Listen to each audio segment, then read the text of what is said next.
Saúdo mais uma vez a todos vocês com a paz do Senhor, dando continuidade à lição 1 para jovens e adultos, que tem como tema Daniel ora por um despertamento, explicando que a CPAD não lançou revista nesse trimestre, nem para jovens nem para adultos, por conta da Covid-19, mas nos trouxe essa opção, que o nosso superintendente, irmão Jackson, resolveu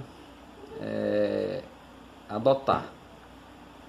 Então vamos ficar atentos para os preciosos ensinamentos nela contidos. Amém? Ponto 1. Daniel foi despertado para orar. Compreendendo. Ao ler o profeta Jeremias, no capítulo 29, versículo 10, ele observou que os 70 anos de cativeiro na Babilônia estavam para findar. Todavia, ainda não era possível notar qualquer sinal de que alguma coisa estivesse acontecendo na direção de uma mudança radical. Assim, Daniel começou a orar com jejum, cobrindo-se de saco e cinza, em sinal de profunda tristeza, e orou com perseverança. Aqui damos uma pausa para aprendermos três importantes princípios para a vida de um cristão. E o primeiro deles é a oração. Veja o que diz Daniel, capítulo 6, versículo 10. E 3 vezes por dia se punha de joelhos e orava e dava graças diante do seu Deus, como também antes costumava fazer. Veja que Daniel dava um exemplo diário de oração na presença do Senhor. Uma coisa que nós sempre devemos fazer, não só nos momentos de tristeza e dificuldades, mas também nos momentos de alegria e bonança.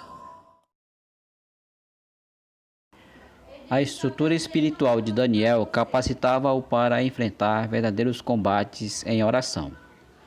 Muitos crentes não conseguem servir de ajuda decisiva para as suas orações, porque nunca chegaram a experimentar o que significa combater em oração, o que significa perseverar firmemente em oração.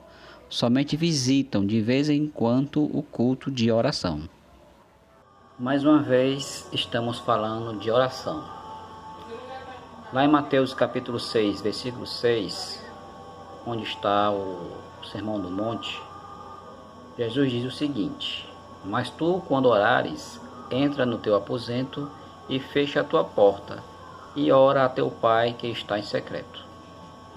Aí eu pergunto, por que Jesus manda entrar no seu aposento e fechar a porta para orar em secreto? Podemos dizer que ali, o que ele está querendo dizer é que ali é um momento de intimidade, um momento que é só entre você e o Pai Eterno, entre eu e o nosso Senhor. Momento em que nós podemos usar para falar das nossas dificuldades, tribulações, frustrações, mas também momentos para falar de alegrias, momentos de felicidade, momentos que Ele proporcionou pela sua infinita misericórdia.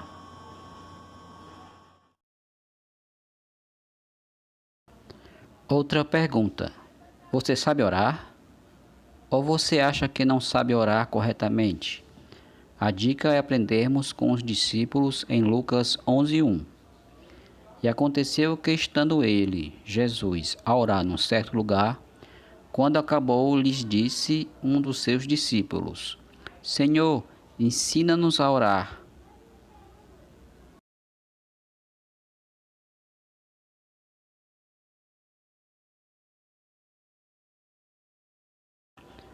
Daniel, porém, tinha por hábito orar 3 vezes ao dia. Daniel 6:10.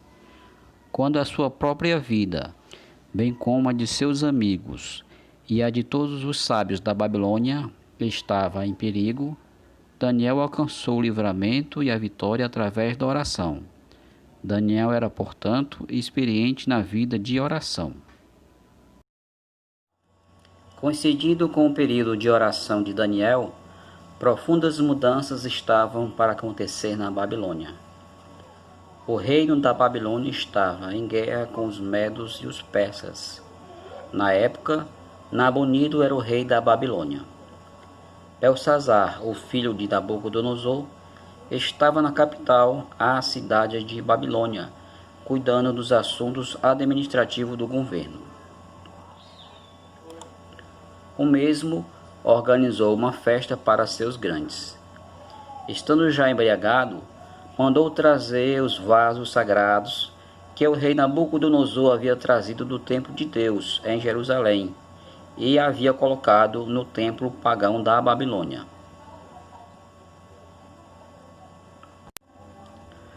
A primeira coisa que devemos aprender é a distinção que o Senhor faz do santo e o não santo. A mistura do santo com o profano, do que foi consagrado com o impuro.